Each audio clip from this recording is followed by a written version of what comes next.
બુટલેગરો વર્ષોથી ગેરકાયદેસર દારૂના વેપારમાંથી લાખો નહીં કરોડો રૂપિયા કમાઈ રહ્યા છે અને છતાં વારંવાર એવો સવાલ ઉઠે છે કે પોલીસ શા માટે આ ધંધાને મૂળથી બંધ નથી કરી શકતી. પરંતુ હવે ભાવનગરમાં એક એવી કાર્યવાહી થઈ છે જે ચર્ચાનો વિષય બની ગઈ છે. આડોડિયા વિસ્તારમાં તંત્રએ સીધી બુલડોઝર કાર્યવાહી કરીને ગેરકાયદેસર દારૂના અડ્ડાને નિશાન બનાવ્યા. શું છે આ સમગ્ર મામલો? આવો વિગતે વાત કરીએ આ અહેવાલમાં. નમસ્કાર, હું ચિરાગ વર્ષાબેન. આપ જોઈ રહ્યા છો સ્વમાન. ભાવનગર શહેરના આડોડિયાવાસ વિસ્તારમાં લાંબા સમયથી ગેરકાયદેસર દેશી દારૂના અડ્ડાઓ ચાલતા હોવાની ફરિયાદો વચ્ચે પોલીસ અને મહાનગરપાલિકાએ સંયુક્ત કાર્યવાહી હાથ ધરી હતી. એસપી નિતેશ પાંડે અને ડીવાયએસપી આર સિંઘાલના માર્ગદર્શન હેઠળ લગભગ 200 જેટલા પોલીસ જવાનોના કડક બંદોબસ્ત સાથે સ્થળ પર પહોંચીને કામગીરી હાથ ધરવામાં આવી હતી, જેમાં ગેરકાયદેસર દારૂના ધંધા માટે ઉપયોગમાં લેવાતા મકાનોને બુલડોઝર દ્વારા તોડી પાડવામાં આવ્યા અને સમગ્ર વિસ્તારમાં ભારે પોલીસ બંદોબસ્ત ગોઠવવામાં આવ્યો હતો, જેથી કોઈ અનિચ્છનીય ઘટના ન બને અને કામગીરી શાંતિપૂર્ણ રીતે પૂર્ણ થાય. પોલીસનું સ્પષ્ટ કહેવું છે કે આ પગલું માત્ર ગેરકાયદેસર દારૂના વેપારને રોકવા માટે જ નહીં, પરંતુ શહેરમાં કાયદો અને વ્યવસ્થા મજબૂત કરવા માટે લેવામાં આવ્યું છે. સાંભળો આ મામલે ભાવનગર એસપી નિતેશ પાંડે શું કહી રહ્યા છે.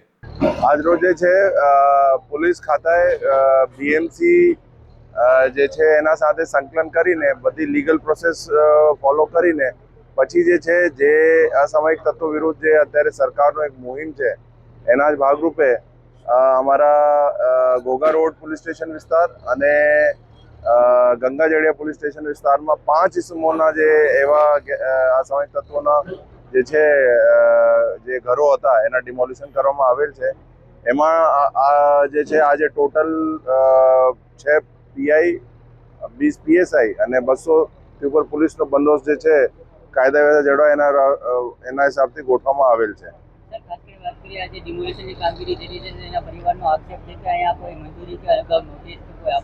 બધી લીગલ પ્રોસેસ ફોલો કરવામાં આવેલ છે અને બીએમસી દ્વારા સંકલનમાં રહીને પછી જે છે આ કાર્યવાહી કરવામાં આવેલ છે.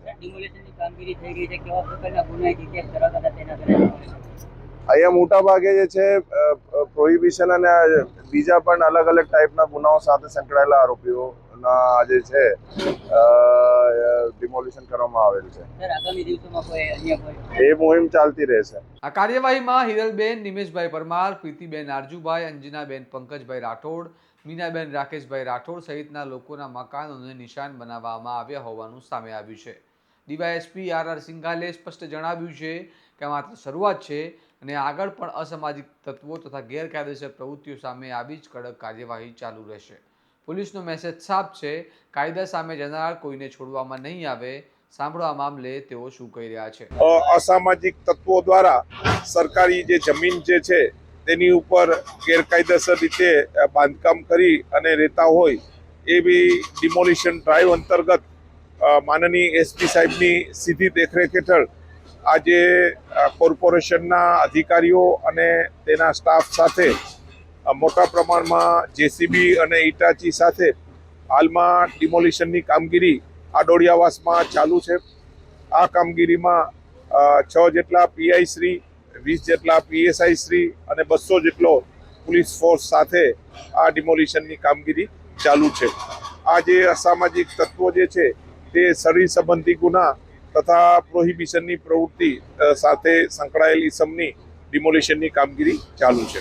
અહીં એક મોટો સવાલ ઊભો થાય છે, શું માત્ર બુલડોઝર ચલાવવાથી ગેરકાયદેસર દારૂનો વેપાર સંપૂર્ણ રીતે બંધ થઈ જશે?